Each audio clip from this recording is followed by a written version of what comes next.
है दोस्तों, online classes के यूट्यूब चैनल में आप सभी का स्वागत है। दोस्तों, आज हम आपके लिए रीजनिंग के कुछ इंपॉर्टेंट क्वेश्चन लेकर आए हैं, जो कि आपके आगामी प्रतियोगी परीक्षाओं के लिए ये जितने भी प्रश्न होने वाले हैं, ये सभी बहुत ही महत्वपूर्ण होने वाले हैं। ये सभी प्रश्न सेट पैटर्न के क्वेश्चन हैं, जो कि पिछले प्रतियोगी परीक्षाओं में पूछे गए प्रश्न हैं। ये सभी प्रश्न UPP, UPSI, Bihar police, MP police, Delhi police आदि सभी प्रतियोगी परीक्षाओं के लिए ये रीजनिंग के क्वेश्चन बहुत ही इंपॉर्टेंट होने वाला है। इस सभी प्रश्नों को दोस्तों एकदम शॉर्ट ट्रिक से आसान भाषा में सॉल्व करने के लिए बताने वाले हैं। चलिए हम पहला प्रश्न को देखते हैं कि पहला प्रश्न क्या कह रहा है। प्रश्न को ध्यान से पढ़ेंगे। कह रहा है कि किसी विशेष कूट में रिच RICH को 42 और 79 लिखा जाता है और SNOW स्नो को 8396 लिखा जाता है।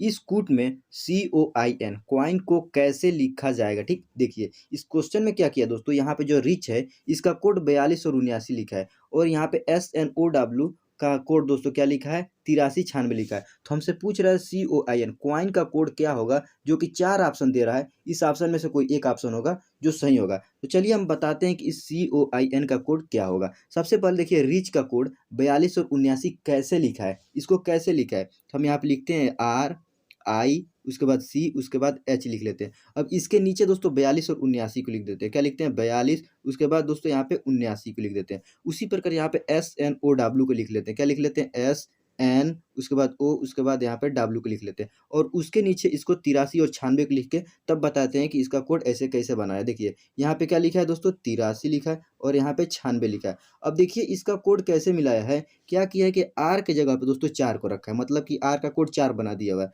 I का कोड 2 बना दिया हुआ है, C का कोड 7 बना दिया हुआ है। इसी प्रकार सभी का कोड उसके सामने वाले अंक, मतलब कि 8 का कोड, S का कोड 8, N का कोड 3, O का कोड 9 और W का कोड 6 बना दिया। तो अब देखिए हम क्या करेंगे, यहाँ पे जो COIN है, मतलब कि यहाँ पे COI उसके बाद N। अब देखिए यहाँ पे C का कोड क्या होगा, तो अब देखेंगे इसमें C कहाँ पे है। इसमें देखिए C दोस्तों यहाँ पे तीसरे नंबर पे और इस C के स्थान क्या रखा है, 7 रखा है। तो हम यहाँ पे 7 लिख देते हैं। अब देखिए यहाँ पे O दिया हुआ है। अब देखेंगे O का कोड क्या मिला है। देखिए इस वाले में तीसरे नंबर पे क्या मिला है, O, और O के स्थान पे क्या लिखा है, 9, मतलब O का कोड क्या दिया है, 9 दिया हुआ है। अब देखिए लास्ट में हमको तीसरे नंबर पे यहाँ पे I मिल रहा है। अब देखेंगे I कहाँ पे है, देखिए इसमें दूसरे नंबर पे I दिया हुआ है और I का कोड दिया हुआ है 2, तो हम यहाँ पे लिख लेते हैं 2। अब लास्ट में यहाँ पे N बच रहा है। अब देखेंगे N कहाँ पे है, तो देखिए इसमें दूसरे नंबर पे N दिया हुआ है और N का कोड क्या दिया हुआ है, 3 दिया हुआ है, तो हम यहाँ पे लिख लेते हैं 3। मतलब कि COIN क्वाइन का कोड हमको क्या मिला, 79 और 23 मिला।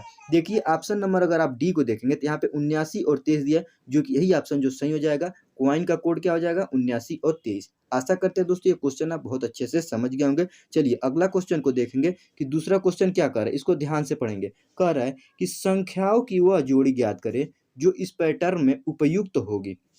ठीक, अब देखिए इसको कैसे ज्ञात करना है। देखिए यहाँ पे 15 दिया हुआ है, 15 उसके बाद 28, फिर 17, फिर दोस्तों 25 दिया हुआ, फिर 19, फिर 22, 21, 19, उसके बाद डबल क्वेश्चन मार्क दिया, मतलब कि यहाँ पे 2 ठो संख्याओं को हमको भरना है। तो इसको कैसे ज्ञात करेंगे दोस्तों, ध्यान से देखिए। मान लीजिए यहाँ पे 15 है और एक अंक छोड़कर दोस्तों अगर उसका अगला अंक देखते हैं तो यहाँ पे 17 मिल जा रहा है, मतलब कि इस 15 में 2 जोड़ दे रहा है। क्या जोड़ दे रहा है, 2 जोड़ दे रहा है, तो हमको 17 मिल जाएगा। उसके बाद जो ये 28 है दोस्तों, 28 के बाद एक संख्या छोड़ के यहाँ पे देखिए क्या मिला है, 25, मतलब कि 28 में क्या किया कि हमको 25 प्राप्त हो गया। तो इस 25 में मतलब कि 28 में से जब हम 3 घटा देंगे तो हमको ये 25 मिल जाएगा। अब देखिए फिर इस 17 में क्या करें कि हमको यहाँ पे 19 मिल जाए, तो 17 में फिर प्लस अगर 2 जोड़ देंगे तो ये अगला संख्या 19 हमको प्राप्त हो जाएगा। अब देखिए इस 25 में फिर क्या करना है, फिर 25 में क्या करें कि यहाँ पे 22 प्राप्त हो जाए, तो 25 में से जब फिर -3 घटा देंगे तो हमको 22 मिल जाएगा। 25 में से जब 3 घटाएंगे तो 22 मिल जाएगा। फिर यहाँ पे 19 में से अब हम क्या करें, यहाँ पे देखिए 21 है, 19 में क्या जोड़ दें कि 21 मिल जाए, तो 19 में फिर प्लस 2 जोड़ दें तो हमको यहाँ पे 21 मिल जाएगा ना।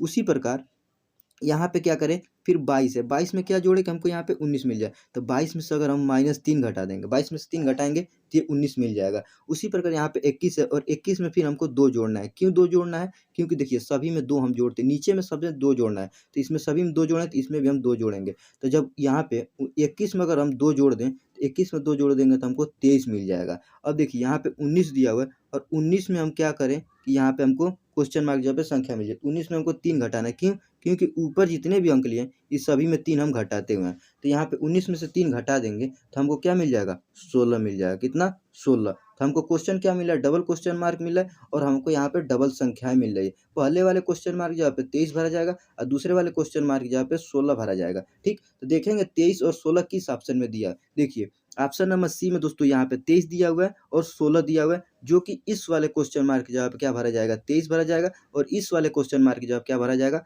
16 भरा जाएगा। आशा करते हैं दोस्तों ये क्वेश्चन आप बहुत अच्छे से समझ गए होंगे। अगर इस क्वेश्चन को एक बार और समझ लीजिए, इसमें क्या-क्या देखिए, मान लीजिए यहाँ पे 15 है और 15 में क्या जोड़े हैं कि यहाँ पे 17 हो गया, तो 15 में हम +2 जोड़े हैं तो 17 मिल गया।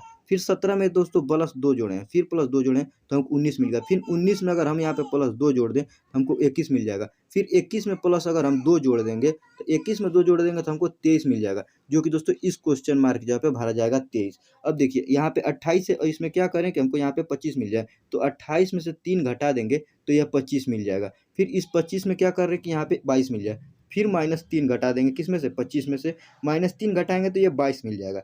फिर इस 22 में से -3 घटा देंगे तो हमको ये 19 मिल जाएगा।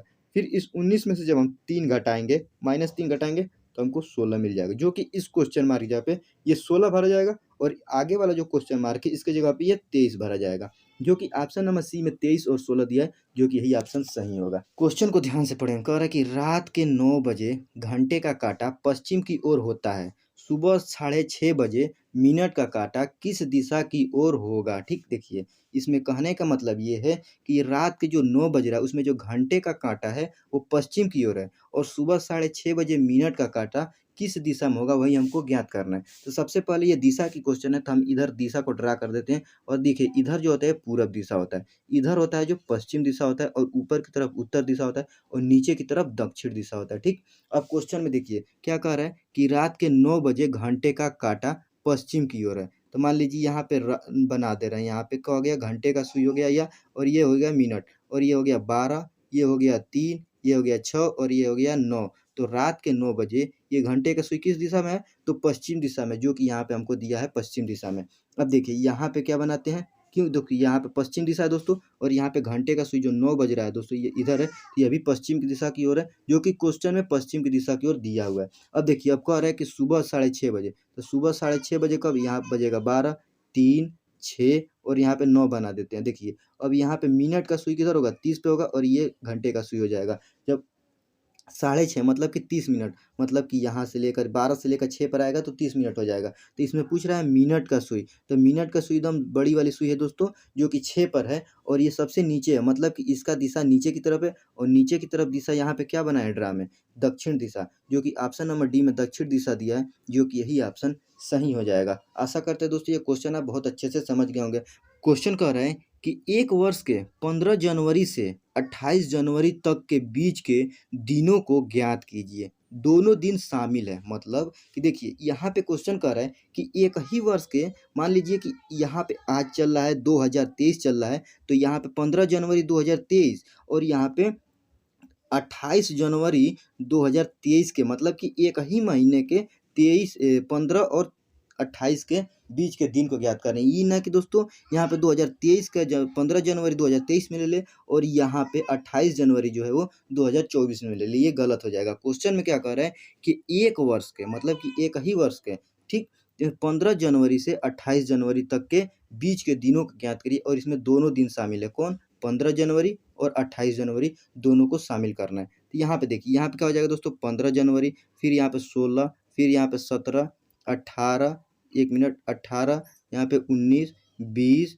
21, उसके बाद 22, उसके बाद 23, उसके बाद 24, उसके बाद 25, 26, 27, उसके बाद 28। अब इसमें काउंट करिए, देखिए कैसे हो जा रहा है। यहाँ पे देखिए 1, 2, 3, 4, 5, 6, 7, 8, 9, 10, 11, 12, 13 और 14, मतलब कि टोटल दिनों की संख्या कितनी हो जाएगी, हमको 14 मिल रहा है, जो कि ऑप्शन डी में दिया हुआ 14। लेकिन अगर पेपर में दे दे पूछे दोस्तों, तो पेपर में कैसे सॉल्व करना है, तो सब जब देखिए जब भी पूछे यहाँ से लेकर यहाँ तक का रहा है और इनको दोनों को शामिल करने के लिए, तो क्या करेंगे, 28 में से 15 को घटा देंगे, क्या करेंगे, 28 में से 15 को घटा देंगे। जब 28 में से 15 को घटाएंगे तो 8 में से 5 जाएगा, 3 बचेगा और 2 में से 1 जाएगा तो 1 बचेगा, मतलब कि 13 दिन हुआ। अब इसमें दोस्तों 28 वाला दिन भी लेना है, क्यों, क्योंकि इसमें कह रहा है कि दोनों दिन शामिल है। 28 में से 15 घटा दिए तो ये 15 वाला दिन तो शामिल हो गया, लेकिन ये 28 वाला दिन शामिल नहीं है। तो इसमें 28 वाला दिन मतलब +1 कर देंगे तो 13 एक कितना हो जाएगा, 14 हो जाएगा, कितना, 14 हो जाएगा। इस दोनों दोस्तों कितना हो जाएगा, 14 दिन हो जाएगा। 15 जनवरी से 28 जनवरी के बीच के दिनों की संख्या कितना है, 14 है, जो कि ऑप्शन नंबर डी में दिया। चलिए अगला क्वेश्चन, पाँचवाँ क्वेश्चन देखें। कह रहा है कि उस विकल्प का चयन करें जो तीसरे पद से उसी तरह से संबंधित है जिस तरह से दूसरा पद पहले पद से संबंधित है। ठीक, इसका कहने का मतलब ये है कि ये आप सॉल्व करिए कि जो तीसरा पद है वो इस प्रकार इस क्वेश्चन मार्क से संबंधित है जिस प्रकार जो दोस्तों ये 258 है ये 80 से संबंधित है। तो हम देखेंगे सबसे पहले कि ये 258 किस प्रकार से ये 80 से संबंधित है। उसी प्रकार यहाँ पे 369 होगा वो यहाँ पे क्वेश्चन मार्क से संबंधित होगा। तो हमको क्या करना है, देखिए यहाँ पे क्या दिए हुए है 258, यहाँ पे 258 दिया हुआ है। अब क्या करेंगे, इन सभी को आपस में गुणा कर देंगे। 258 में जितने 3 अंक है और तीनों अंक को आपस में गुणा कर देंगे। देखिए 2 पच्चे 10 और 10 को जब 8 से गुणा करेंगे तो 10 अठे कितना हो जाएगा दोस्तों, 80 हो जाएगा। कितना हो जाएगा, 80 हो जाएगा। क्या हुआ, 5 दूना 10 और 10 अठे 80, तो ये हमको 80 प्राप्त हो गया, जो कि दोस्तों यहाँ पे 80 दिया हुआ। क्या किए, इसमें 3 अंक है 2, 5 और 8, इन तीनों को आपस में गुणा किया तो हमको ये 80 प्राप्त हो गया। उसी प्रकार यहाँ पे 369 क्या है, 369 है। इन सभी को आपस में हम गुणा करेंगे। क्या करेंगे, देखिए छत्तीस कितना हो जाएगा 18, और 18 को जब 9 से गुणा करेंगे तो 18 9 होता है दोस्तों 162 होता है। कितना, 162 होता है, जो कि इस क्वेश्चन मार्क जब क्या भरेंगे 162, जो कि ऑप्शन नंबर ए में 162 दिया, जो कि यही ऑप्शन सही हो जाएगा। आशा करते हैं दोस्तों ये क्वेश्चन आप समझ गए होंगे। इसमें क्या किए हैं, इसमें 3 ठो अंक दिया हुआ है। 258 में क्या क्या दिया हुआ है, 2 दिया हुआ है, 5 दिया हुआ है और 8 दिया हुआ है। इन सभी को आपस में गुणा किए हैं। 2 पच्चे 10 और 10 अठे कितना हो जाएगा, 80 हो जाएगा, जो कि इसका संबंध यहाँ पे 80 हमको मिल गया। उसी प्रकार 369 क्या है, 3 है, 6 और 9 है। इन सभी को जब आपस में गुणा करेंगे तो 3 छक्का 18 और 18 नवा कितना हो जाएगा, 162 होता है। कितना, 162, जो कि ऑप्शन ए में 162 दिया है, जो कि यही ऑप्शन सही हो जाएगा। आशा करते हैं जितने भी प्रश्न बताएं दोस्तों बहुत अच्छे से समझ गए होंगे। मिलते हैं नेक्स्ट वीडियो में, तब तक के लिए जय हिंद।